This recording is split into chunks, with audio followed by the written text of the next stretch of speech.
Introduction. Waiting for Godot is one of the most confusing, frustrating, and strangely unforgettable works ever written. Samuel Beckett's play challenged everything audiences expected from storytelling.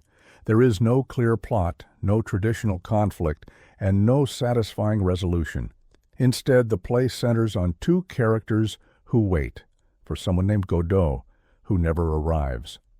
What makes this work so unusual is not what happens, but what doesn't. Beckett deliberately removes action, progress, and explanation, forcing audiences to confront emptiness itself.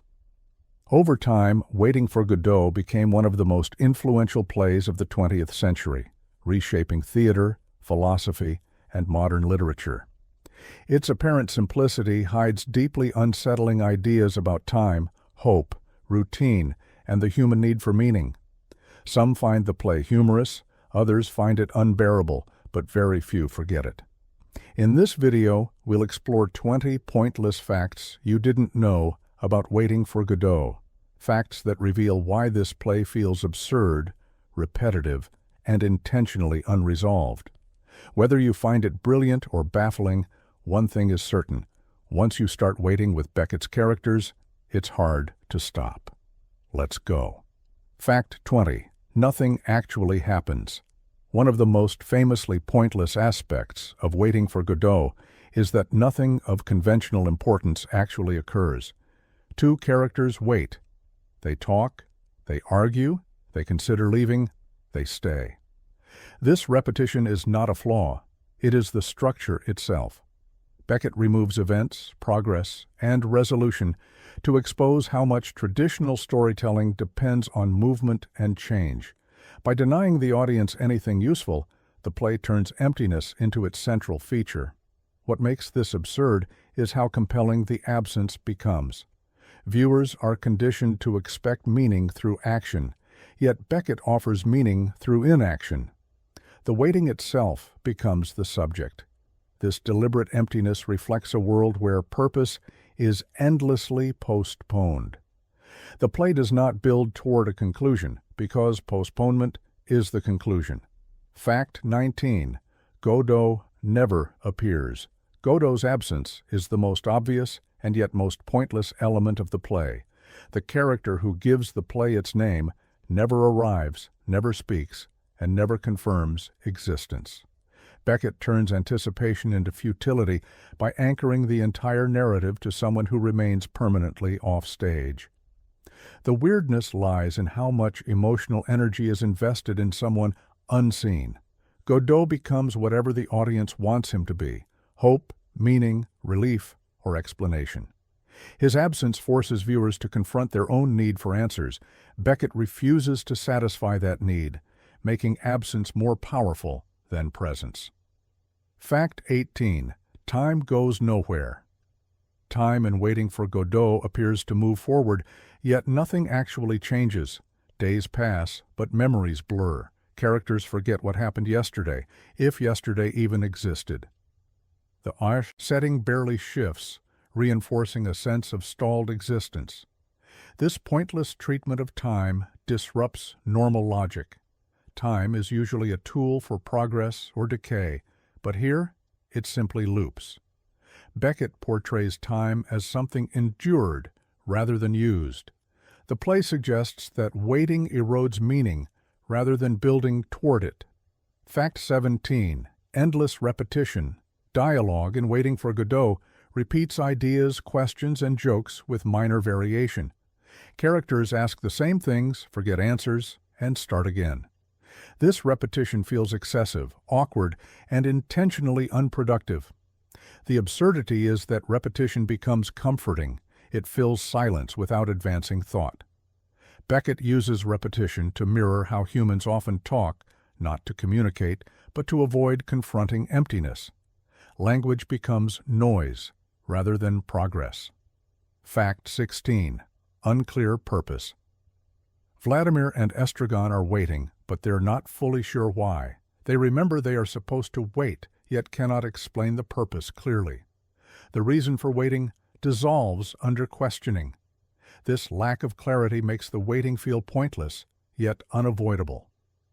Beckett suggests that people often cling to routines without understanding them. Purpose becomes habit, and habit replaces meaning.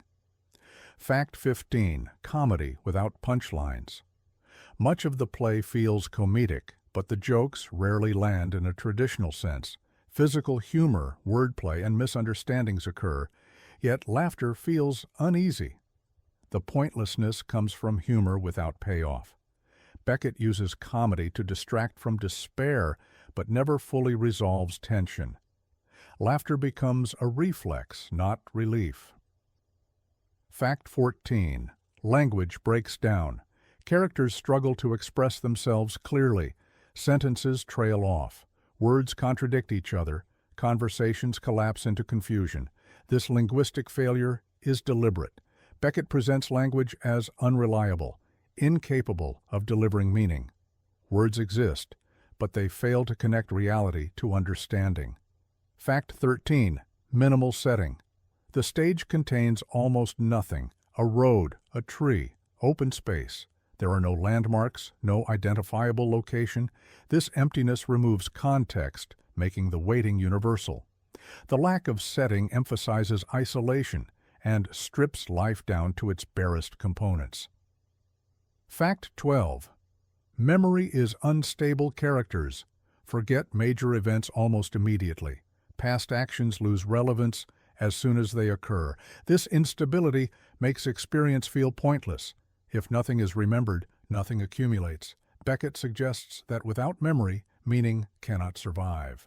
Fact 11. Ending repeats beginning. The play ends almost exactly where it begins. Waiting continues. There is no transformation, revelation, or escape. This circular structure reinforces the theme of endless postponement. The pointlessness is complete. Nothing learned changes anything. Waiting remains untouched. Fact 10. Movement without motion. Throughout the play, characters frequently discuss leaving. They stand up, prepare themselves, and announce their intention to go. Yet they never actually move. This constant suggestion of action without follow-through becomes one of the play's most absurd patterns. Motion exists only as language, not reality. The pointlessness lies in how intention replaces action. Beckett shows how humans often mistake the idea of change for change itself. The characters feel productive simply by talking about movement, even though nothing happens. This creates a quiet satire of human procrastination. Fact 9. Waiting as identity. Vladimir and Estragon are not defined by professions, histories, or ambitions. They are defined entirely by waiting. Without the act of waiting, their identities dissolve. This is absurd because waiting becomes a lifestyle rather than a temporary condition. Beckett suggests that people can become so attached to anticipation that it replaces purpose. Waiting stops being a means to an end and becomes the end itself. Fact 8. Dependence without reason. The two main characters repeatedly threaten separation, but remain together. There is no clear reason for their bond beyond habit. This pointless dependence reflects how relationships can persist without justification. Beckett strips companionship of romance or loyalty, presenting it instead as mutual fear of being alone. Fact 7. Authority without meaning. Secondary characters appear to exercise control, but their authority lacks clarity or purpose. Commands are given without explanation. The absurdity lies in obedience without understanding. Beckett highlights how authority can exist purely because people accept it, not because it makes sense. Fact 6. Hope as habit. Hope in the play is automatic, not earned.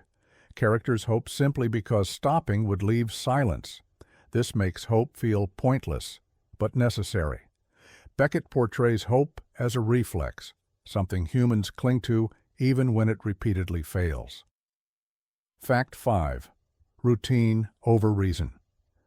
Every day resembles the last. Actions repeat without reflection. Routine replaces meaning, offering comfort without purpose. Beckett shows how repetition can numb awareness, making emptiness tolerable. Fact 4. Silence as presence. Long pauses dominate the play. Silence becomes as important as dialogue. The pointlessness is powerful. Nothing said often communicates more than words. Beckett forces audiences to sit with emptiness rather than escape it. Fact 3. Laughter as defense. Humor appears frequently but feels defensive rather than joyful. Laughter becomes a shield against despair. Beckett suggests humor doesn't solve problems, it simply makes them bearable. Fact 2. Existence without explanation. The characters exist, but no explanation is offered for why or how. This lack of context mirrors real life's unanswered questions. Beckett refuses to provide meaning where none is guaranteed. Fact 1. Waiting never ends. The most pointless truth is that waiting continues forever. There is no resolution, arrival, or conclusion. Beckett's final message is stark. Meaning will not arrive from outside. Waiting is permanent, and acceptance may be the only response. Closing remarks. Waiting for Godot remains one of literature and theater's most deliberately frustrating and thought-provoking works. It offers no lessons, no revelations, and no resolution. Instead, it confronts audiences with emptiness, repetition, and unanswered questions. Beckett strips storytelling down to its barest elements to show how deeply humans depend on meaning, even when none is guaranteed. The play doesn't entertain in a traditional sense. It challenges patience, expectation, and comfort. If you've watched this entire video, you've waited, just like the characters, and explored 20 of the most pointless yet revealing facts about this existential masterpiece. Thanks for watching. If you enjoyed this exploration into one of the most unconventional works ever written, don't forget to like, subscribe, and hit the notification bell for more content exploring the strange, absurd, and unsettling corners of literature and human existence.